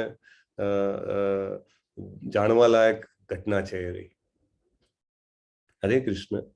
હરે કૃષ્ણ, કૃષ્ણ કૃષ્ણ હરે હરે, હરે રામ રામ રામ હરે હરે. Okay, so okay, only 2 hands. Yes, Seema Mataji, one more time. Hare Krishna. Hare Krishna. Hare Krishna. Tick tick 1, tick tick 2, tick tick 3. I don't know. Okay, we go to Keur Prabhu. Tick tick 1. Yes. હરે કૃષ્ણ પ્રભુજી, દંડવત પ્રણામ. Yes. પ્રભુજી, આ જે ચિત્ર તમે આ મતલબ કૃષ્ણ ભગવાન અને એક માતાજી બેઠા છે એ તમે પૂછો છો ને? આહા. આ એકચ્યુઅલી છે એવું કે એકવાર ભગવાન જયારે નાના હોય છે ને ત્યારે એકવાર એક માતાજી ફળ વેચવા આવે છે એમના ત્યાં. બરાબર તો છે. એમના ઘરની બહાર બેઠા હોય છે તો ભગવાનની દ્રષ્ટિએ ભગવાન એમને જોવે છે અને ભગવાન ચાલતા ચાલતા પોતાના બાલ સ્વરૂપમાં આવીને એમને દર્શન આપે છે બહાર. તો એ ભગવાનનું એ સુંદર સ્વરૂપ જોઈને આટલા મોહિત અને આટલા આકર્ષિત થઈ જાય છે કે પોતાની મેતે જ ભગવાનને કેરીઓ ઉપાડીને 3-4 કેરીઓ આપે છે. અને ભગવાન જેમ જ પછી પોતાના ઘરમાં જવા જેમ જ ભગવાન ટર્ન થાય છે એમ જ જયારે એ પોતાનો ટોપલો ઉપાડવા જાય છે માતાજી, ત્યારે એના ટોપલામાં હીરા જવાહરાત ને બધું હોય છે અચાનક એકદમ. અને આટલો ટોપલો આટલો વજનદાર થઈ જાય છે કે ટોપલો ઉચકી નથી શકતા. મતલબ કહેવાનો અર્થ એ છે કે ભગવાનને પ્રેમપૂર્વક, ભાવપૂર્વક અને શ્રદ્ધાપૂર્વક આપણે જે કંઈ પણ થોડું પણ અગર એક વસ્તુ પણ અર્પણ કરીએ તો ભગવાન, આપણે કહીએ ને 100 ગણું વધારે ભગવાન આપે છે આપણને આશીર્વાદ રૂપે. થેન્ક યુ કેવર પ્રભુ. બરાબર છે તમારો પ્રસંગ. તો ભગવાન જે છે પ્રેમનો પ્રતિભાવ બહુ તરત અને મોટામાં મોટો આપે છે. આમાં શરૂઆતમાં ખાલી એટલું જ એડિશન છે કે ભગવાન જે છે, બાળક જે છે એ પિતા જે કરે એ જોઈને શીખતો હોય છે. એટલે એ વખતે પૈસાની પ્રથા નથી, આપણો જેવા કાગળિયાના પૈસા નતા. એ વખતે બાર્ટરિંગ હતી. બાર્ટરિંગ એટલે વિનિમય પ્રથા, એટલે કઈ વસ્તુ જોઈતી હોય તો સામે કઈ વસ્તુ આપવાની. એટલે કૃષ્ણજીએ જોયેલું કે મારા પિતા જયારે કંઈક લેવું હોય તો સામે કઈ વસ્તુ લઈને જતા હતા. એટલે એ બે હાથમાં મુઠ્ઠીમાં પેલા ધાન હોય ને, ચોખા કે ઘઉં હોય, એ ભરીને જાય છે અને ચાલતા ચાલતા જાય છે. એટલે ઘણા બધા ચોખા જે છે એ હાથમાંથી સરી પડે છે અને પછી જેટલા બી વધ્યા હોય છે એટલા એ એને છાબડીમાં મૂકી દે છે. અને એટલે એમનું રૂપ જોઈને, સુંદર જોઈને, જે ફળવાળી હોય છે બધું જ આપી દે છે અને એની છાબડી, જેમ કેવલ પ્રભુએ કીધું એમ, જેને કહેવાય ઉપાડી પણ ના શકાય એટલા હીરા જવેરાતથી ભરાઈ જાય છે. એટલે દેટ ઇઝ વોટ, જે ભગવાન માટે ત્યાગ કરે છે એને ભગવાન શું કહે છે કે પરમ શાંતિ અને આનંદ હું આપું છું. તો ભગવાને જે સ્ટેપ બતાયા, અનન્ય ભક્તિ, સાધના ભક્તિ, નિષ્કામ કર્મયોગ, સકામ કર્મ, ધ્યાન અને જ્ઞાન, આ જે સ્ટેપ છે બતાવ્યા છે આમાં. 12, 13 અને 14મો શ્લોક. જે મનુષ્ય કોઈનો દ્વેષ નથી કરતો પરંતુ જીવ માત્રનો દયાળુ મિત્ર હોય છે, તો પોતાને સ્વામી માનતો નથી, મિથ્યા અહંકારથી રહિત છે. હવે ભગવાન છે ને એવા ગુણો કહે છે કે જે ભગવાનને બહુ પ્રિય છે. એટલે આપણે આ ગુણો ધીમે ધીમે કેળવવાનો પ્રયત્ન કરીએ તો આપણે પણ ભગવાનને પ્રિય થઈ જઈએ. કોઈનો દ્વેષ ના કરે, એટલે આપણે બને ત્યાં સુધી કોઈનો દ્વેષ ના કરવો. જે આપણે ધ્રુવ મહારાજની કથા જોઈ હતી એમાં પણ આપણે જાણવા મળ્યું કે દ્વેષ નહીં કરવો આપણે. બીજું, મિથ્યા અહંકારથી રહિત, સુખ દુઃખમાં સંભાવ, સહિષ્ણુ, આત્મસંતુષ્ટ. ઘણી વાર એવું હોય આપણને લાગે કે મને આટલું જ મળ્યું છે, પણ આપણા કર્મથી, આપણા દૈવથી જે મળતું હોય એમાં જો આપણે સંતુષ્ટ રહીએ તો ભગવાનને આપણે પ્રિય રહીએ. આત્મસંયમી, દ્રઢ નિશ્ચય. આપણી પાસે ઘણું બધું હોય છતાં પણ આપણને જોઈએ એટલું જ વાપરીએ તો આપણે આત્મસંયમી કહેવાઈએ અને બાકીનું આપણે ભગવાનના કામમાં યુઝ કરીએ. 10, દ્રઢ નિશ્ચયપૂર્વક મારામાં મન અને બુદ્ધિ સ્થિર કરી ભક્તિ પરાયણ રહે છે, આવો ભક્ત મને બહુ પ્રિય છે. સુદામાની કથા તો આપણે બધાને ખબર જ છે, કેટલી બધી એમને ગરીબી હતી. 24 કલાક ભગવાનનું નામ લેતા હતા, પણ ભગવાન એમના મિત્ર હોવા છતાં, દ્વારકાના રાજા હોવા છતાં મળવા જતા નતા. અને એમની પત્ની જયારે બહુ જ પ્રેશર કરે છે કે તમે જાઓ, તો કે છે ના, હું ભગવાન પાસે કશું માગવા માટે ના જાઉં. તો એ કહે છે કે છેવટે તમે મળવા તો જાઓ. તો કે હા, હું જવું. કેમ? એના માટે હું જઉં, મારે પણ એમના દર્શન કરે બહુ ટાઈમ થઈ ગયો છે, દર્શન તો કરવા છે મારે, એટલે હું જઈશ. તો એ જાય છે અને ભગવાન કેવું એમનું સ્વાગત કરે છે તમે જુઓ કે લક્ષ્મી સહસ્ત્ર સત સંભ્રમ સેવ્યમાન. એટલે રૂકમણીજી ને એમની જે રાણીઓ છે, જે સાક્ષાત લક્ષ્મી જે છે, એમને કહે છે કે તમે ભગવાનને, તમે સુદામાને ચામરથી પવન નાખો, બરાબર, અને જળ મંગાવે છે અને પોતે જ પોતાના સિંહાસન પર સુદામાને બેસાડે છે અને પોતે નીચે બેસી અને પોતાના મિત્રના, પોતાના ભક્તના ચરણ જે છે એ ચરણ કમલને સાફ કરે છે. આ શું બતાવે છે? ભગવાનને ભક્તની સેવા કરવી બહુ જ ગમે છે. એ ભગવાન જે છે આપણને પહેલા અધ્યાયમાં પણ જાણવા મળ્યું હતું. એ કયો પ્રસંગ હતો? તમારામાંથી કોણ કહેશે? પહેલા જ અધ્યાયમાં આપણે આ ચર્ચા થઈ હતી કે ભગવાનને ભક્તની સેવા કરવી બહુ ગમે છે. તો એ કયો હતો? ખુશી માતાજી, તમે જવાબ આપો મને. હરે કૃષ્ણ. હરે કૃષ્ણ. પ્રભુજી, ઈ પેલા અધ્યાયમાં જયારે છે ને અર્જુન કૃષ્ણ ભગવાનને એમ કહે છે કે તમે રથ છે એ વચમાં લઈ જાઓ અને બે સેનાઓની વચ્ચે રાખો, ત્યારે આપણે એવી રીતે ખબર પડે છે કે જે કૃષ્ણ ભગવાન છે એમને ભગવાનના મતલબ ભક્તનું કામ કરવું બહુ ગમે છે. ત્યારે એમ કે છે કે અચ્યુતું આમ કે લઈ જાય. હા, પરફેક્ટ, થેન્ક યુ. તમને ફરીથી કોર્સ બનાવી દીધા છે, તો you can now take care. I think વચ્ચે તમે નીકળી ગયા છો એટલે એના કારણે. હા પ્રભુજી, નેટવર્ક ને લીધે વયું ગયું હતું લેફ્ટ. રાઈટ. સો ભગવાનને ભક્તની સેવા કરવી બહુ ગમે છે. એટલે આપણે ભગવાનના ભક્ત બનીએ તો ભગવાન આપણી ખાતર દોડી લે. આપણે સેવા નથી કરાવી આપણે ભગવાન પાસે, પણ ભગવાનને ગમે છે એટલે તમે જુઓ આટલી સેવા કરે છે. અને પછી પેલા આટલા પૌવા લાયા હોય છે, ખાઈને પછી સુદામા જયારે પાછા થાય છે આનંદ જતા કરતા કરતા કે મને દર્શન થઈ ગયા, અને ઘેર આવીને જોયું છે તો ઇન્દ્રથી પણ વધારે સંપત્તિ એમને મળી હોય છે. જે કોઈને કષ્ટ આપતો નથી, અન્ય કોઈના કારણે અસ્વસ્થ થતો નથી, સુખ તથા દુઃખમાં, ભય તથા ચિંતામાં સંભાવયુક્ત રહે છે, એવો ભક્ત મને બહુ પ્રિય છે. જો અહીંયા આગળ જે ચિત્ર છે એ અદ્ભુત ચિત્ર છે કે જેમાં શિવજી જે છે ભાગવત કથા કરી રહ્યા છે. શિવજી જે છે એ ભગવાનના સૌથી મોટા ભક્ત છે. વૈષ્ણવાનામ શંભો. તો શંભુ જે છે, શિવજી છે, બધા જ વૈષ્ણવમાં the greatest of the Vaishnava is Shivji. તો એ કથા કરી રહ્યા છે ભાગવતની, અને બધા જ ઋષિ મુનિઓ, દેવર્ષિ નારદ, બધા જ ત્યાં આગળ સાક્ષાત, કારણ કે શિવજી કથા કરે, એવા મોટા કથાકાર કથા કરે તો સાંભળવા માટે તો સાક્ષાત બધા ભક્તો આવી જ જાય આવે છે.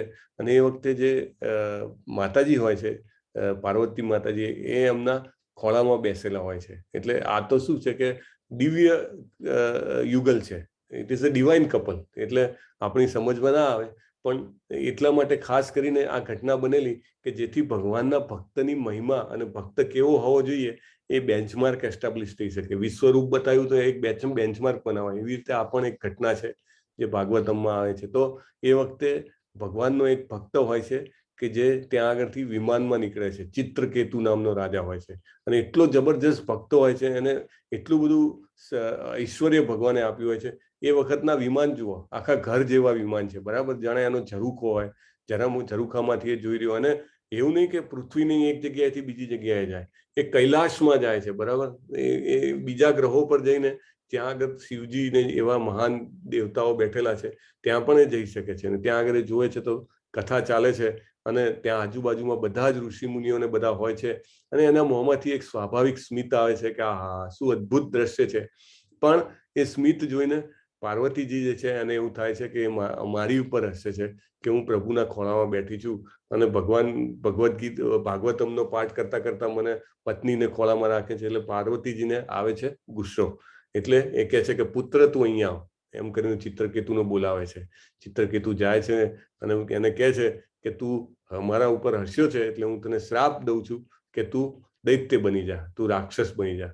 અને ભગવાનનો એવો અનન્ય ભક્ત હોય છે તો ખૂબ ખુશી ખુશી એ આવે છે, એક શબ્દ પણ બોલ્યા વગર પ્રણામ કરે છે, અને કહે છે માતા, તમારો જે કંઈ પણ શ્રાપ છે એને હું સ્વીકાર કરું છું, અને હું તરત જ એનો ફળ ભોગવવા માટે તૈયાર છું. એ એટલો મોટો ભક્ત હતો કે એ શ્રાપને પણ, જેને કહેવાય કે ઓવરરૂલ કરી શકે એવો હતો. જેવી રીતે પરીક્ષિત મહારાજને બ્રાહ્મણના પુત્રે શ્રાપ આપ્યો કે તમને તક્ષક નાગના દંશથી 7 દિવસમાં મૃત્યુ થશે, તો એ શ્રાપને ઓવરરૂલ કરવા માટેનું પણ આધ્યાત્મિક બળ, જે સ્પિરિચ્યુઅલ પાવર કહેવાય, એટલું એમનામાં હતું. પણ ભક્ત હોય ને ભગવાનનો, એ જનરલી સ્પિરિચ્યુઅલ પાવરનો ઉપયોગ કરવાનો ચાહે નહીં, એટલે એમને સ્વીકારી લીધેલો તરત શ્રાપ. અને આમ અહીંયા પણ ચિત્રકેતુ એ શ્રાપ સ્વીકારી લે છે, અને પછી વૃત્રાસુર નામે જન્મે છે, અને ઇન્દ્ર સાથે એટલું જબરજસ્ત યુદ્ધ કરે છે. તો અને યુદ્ધ કરતા કરતા પણ, જેવી રીતે અર્જુનને કીધું ને કે મામ અનુસ્મર યુદ્ધ છે, એ યુદ્ધ કરતા કરતા પણ ભગવાનની જે ઐશ્વર્યનું ગાન કરતો હોય છે. ઇન્દ્રને એવું થાય છે કે હું દેવ છું કે આ દાનવ દેવ છે, એનામાં આટલી બધી ભક્તિ છે એમ. એટલે it was very difficult for him to kill Vritrasura. એટલે અહીંયા આગળ જે આ શ્રીમદ ભાગવતમનો શ્લોક આપેલો છે એ શિવજી બોલે છે. શિવજી કહે છે નારાયણા પરાસર્વે ન કતશ્ચેન બિભયતિ સ્વર્ગ પવર્ગ નરકેશ્વ અપી તુલ્યર્થ દર્શિના. એટલે નારાયણના જે ભક્તો હોય છે એવા ભક્તોને જીવનની કોઈ પણ પરિસ્થિતિથી ક્યારેય ડરતા નથી. એટલે એને તમે સ્વર્ગમાં મોકલો, નર્કમાં મોકલો, એ પ્લેનમાં ફરતો હતો, બરાબર. એટલે એના માટે તો સ્વર્ગ હતું, સ્વર્ગમાંથી એને દાનવ બનાવ્યો એટલે નર્કમાં ગયો કહી શકાય. તો શિવજી કહે છે કે ભગવાનના ભક્તો છે એમના માટે સ્વર્ગ નર્ક બધું સમાન છે. એમને તો એક જ છે કે હું જ્યાં જઉં ત્યાં ભગવાનનું નામ લઈ શકું કે નહીં. ભગવાન આગળ કહે છે મારો એવો ભક્ત જો સામાન્ય કાર્યકલાપ પર આશ્રિત નથી, જે શુદ્ધ છે, દક્ષ છે. દક્ષ એટલે કામ કરવામાં એકદમ પરફેક્ટ, આપણે આપણું કામ દક્ષ રીતે કરવું જોઈએ. તો એવો જે ભક્ત છે, ચિંતા રહિત છે, સમસ્ત કષ્ટથી રહિત છે, કોઈ ફળ માટે પ્રયત્નશીલ નથી રહેતો, મને અત્યંત પ્રિય છે, જે કદી હર્ષ પામતો નથી, શોક કરતો નથી, પશ્ચાતાપ કરતો નથી, ઈચ્છતો નથી, શુભ અશુભનો પરિત્યાગ કરે છે, મને અત્યંત પ્રિય છે. હવે કોઈનો આપણે એમ કહીએ કે મને આટલી તકલીફ છે મારા જન્મથી અથવા તો જન્મ પછી અત્યારથી, પણ કોઈને એવી તકલીફ હોય કે જ્યાં જન્મે ત્યાં એનો બાપ જ એને મારવા માટે મથતો હોય. આ પ્રહલાદ મહારાજનો ફોટો છે, તમે જુઓ કે કેટલા ટ્રાય એમના પિતા હિરણ્યકશિપુ કરે છે કે જેથી એમને મારી શકાય.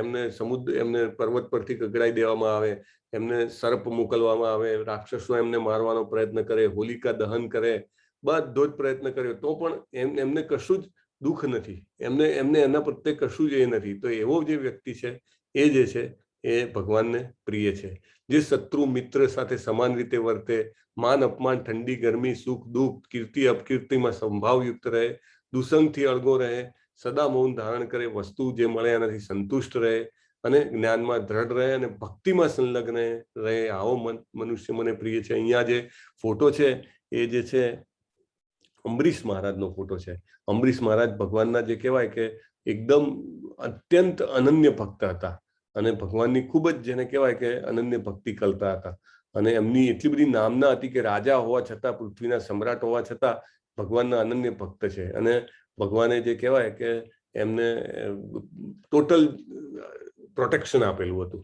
અને એક વખત 11 હતી, જે 11 કરતા હોય ને એને ખબર હોય કે 11 પૂરી થાય તો બીજા દિવસે સવારનો સમય હોય, તમે જ્યાં બી રહેતા હોય શહેર પ્રમાણે સમય હોય કે 6 થી 10 કે 7 થી 9 કે એ સમયમાં તમારે જે ઉપવાસ હોય એ 12ના દિવસે તમારે એને ઉપવાસને તોડવાનો હોય. એટલે કંઈક તમે સામાન્ય ભગવાનને અર્પણ કરેલી વસ્તુ ગ્રહણ કરી અને ઉપવાસને તોડો તો 12નો દિવસ હોય છે. એટલે દુર્વાસા મુનિને લાગે છે કે આ રાજાની કીર્તિ મારા કરતા કેમ વધી ગઈ, હું આટલું તપ કરું છું ને એની કીર્તિ મારા કરતા વધારે, એટલે એ ટેસ્ટ કરવા માટે આવે છે અને કહે છે કે રાજા આજે તો 12 છે અને આપણે સાથે જ્યારે કહેવાય કે ઉપવાસ તોડશું એટલે હું નદીમાં સ્નાન કરીને આવું છું. રાજા તો નકોડો ઉપવાસ કરતા, જેને કહેવાય નિર્જળા, પાણી પણ નહીં લેવાનું, એટલે નાહવા જાય છે અને પછી જાણી બૂજીને આવતા જ નથી કે હું જોઉં છું એ શું કરે છે.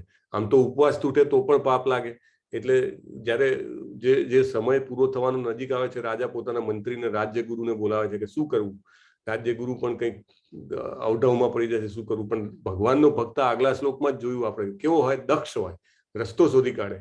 એટલે એણે વિચાર્યું કે જો મેં નિર્જળા કરું છું તો 11 એટલે હું જો ભગવાનનું થોડું ચરણામૃત 2 ટીપા લઈ લઉં તો મારો ઉપવાસ પણ તૂટી જશે અને મેં ખાધું પણ નહીં ગણાય. એટલે ઋષિ આવે ત્યાં સુધી હું રાહ જોઈ શકું. એમ માનીને ચરણામૃત જે છે ભગવાનનું થોડું લઈ લે છે. અને દુર્વાસા તો કેવા અંતર્યામી હોય છે, કારણ કે બહુ જ મોટા તપસ્વી છે. તો એને ખબર પડી જાય છે એટલે આવે છે ધુઆ પુઆ થતા કે વૈદિક સમય હતો ને, એટલે કે તું અતિથિની, મારા જેવા અતિથિ તપસ્વીની રાહ જોયા વગર તે ખાઈ લીધું તો હવે તારે એનો બદલો, એનો જે ફળ લેવું પડશે. એટલે પોતાની જટામાંથી એક વાળ તોડીને આમ જમીન પર નાખે છે અને મોટો રાક્ષસ ઉત્પન્ન થાય છે. અને રાક્ષસને કહે છે કે હાલ ને હાલ તું આ જે રાજા છે અંબરીશ એને મૃત્યુદંડ આપ. આટલી નાની ભૂલને આટલી મોટી સજા, મૃત્યુદંડ.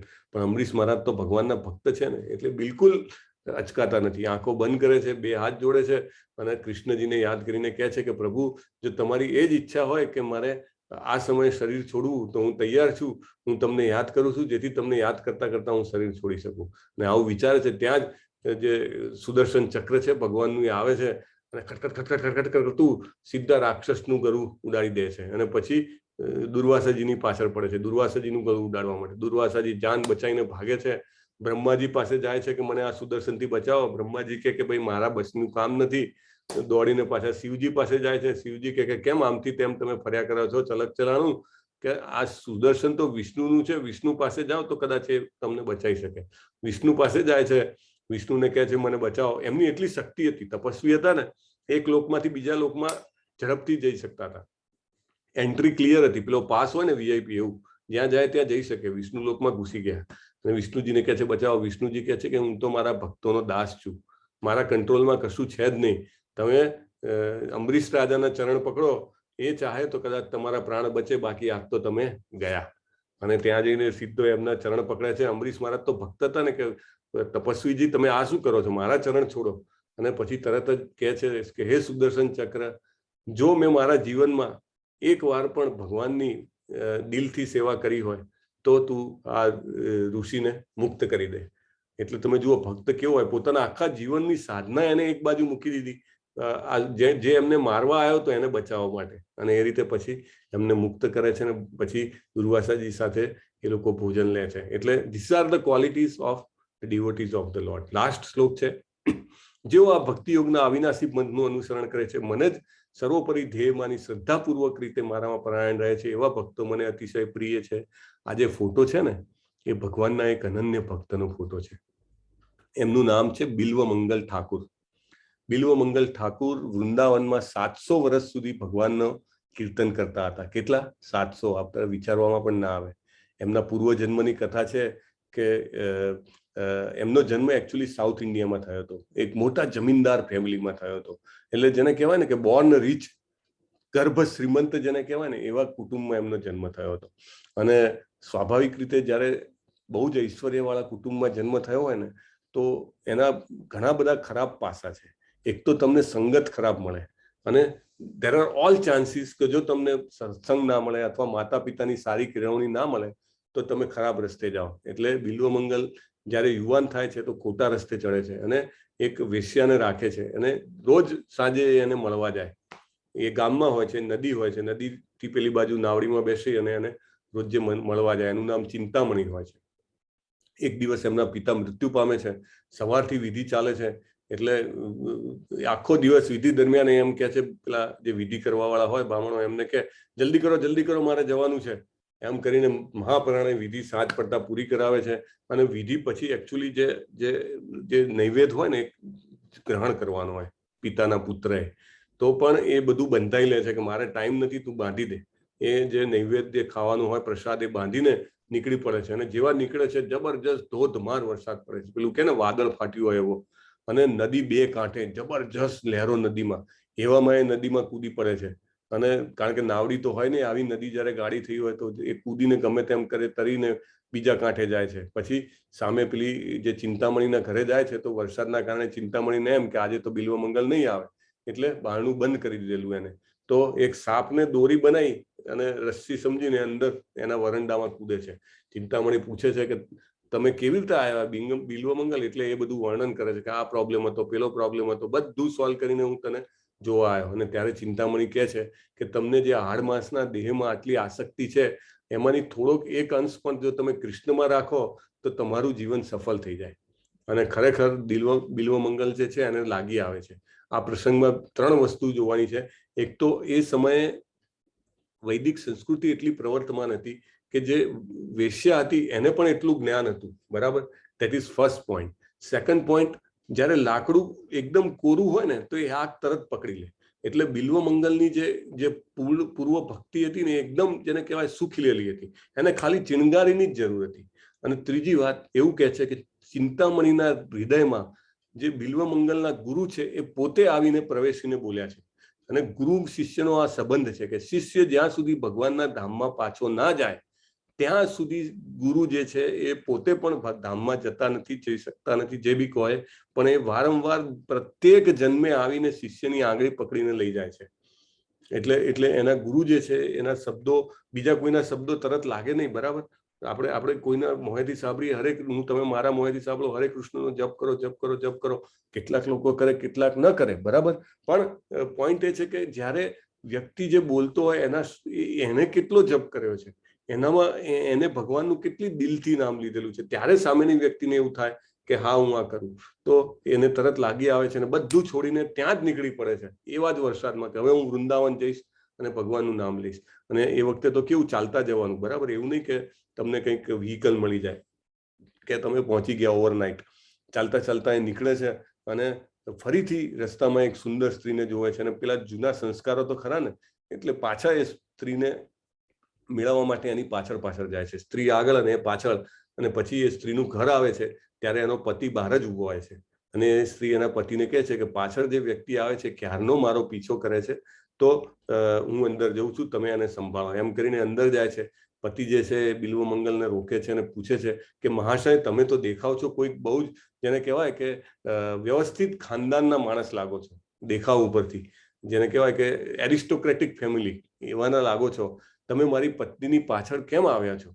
એટલે ત્યારે બિલ્વમંગલ ઠાકુર કહે છે કે મારે તમારી પત્નીને આલિંગન આપવું છે, તમે એને બોલાવો.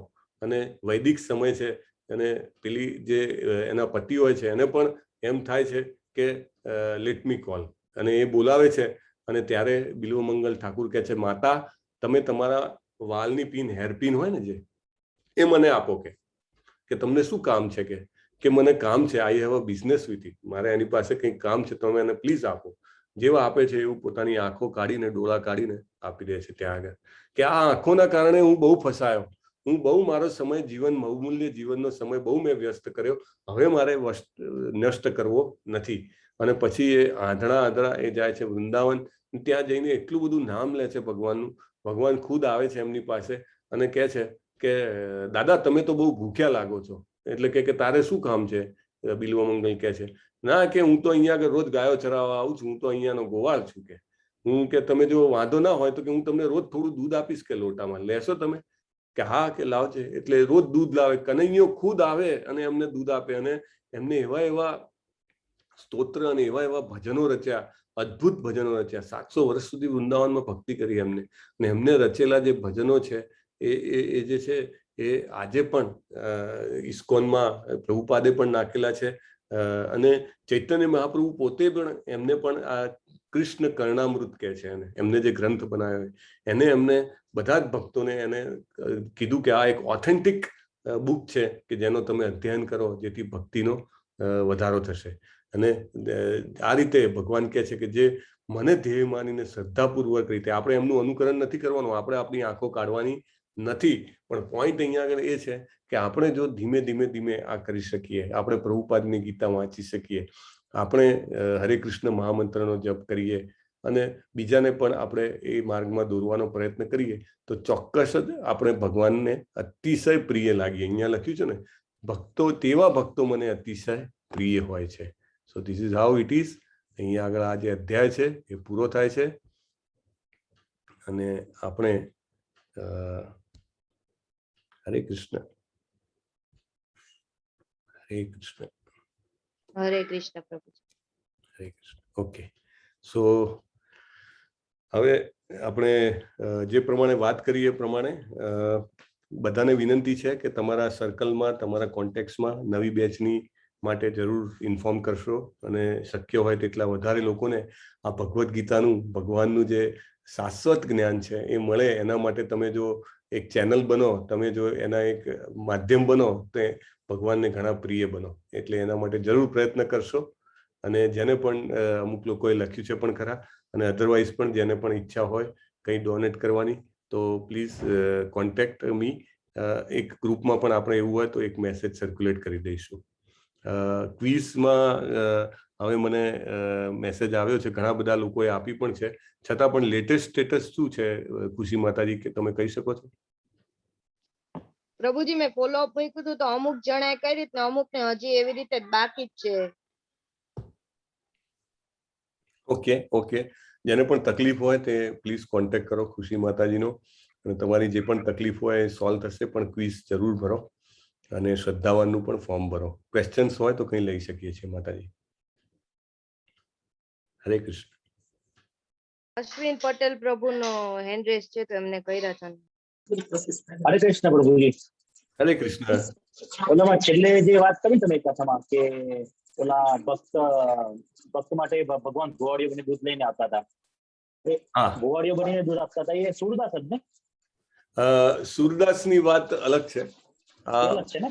હા, એટલે મને એટલે સુરદાસ જેવું લાગે એટલા માટે મેં પૂછ્યું તમને. અચ્છા અચ્છા, બરાબર. ઠીક છે. હરે કૃષ્ણ. હરે કૃષ્ણ. યસ.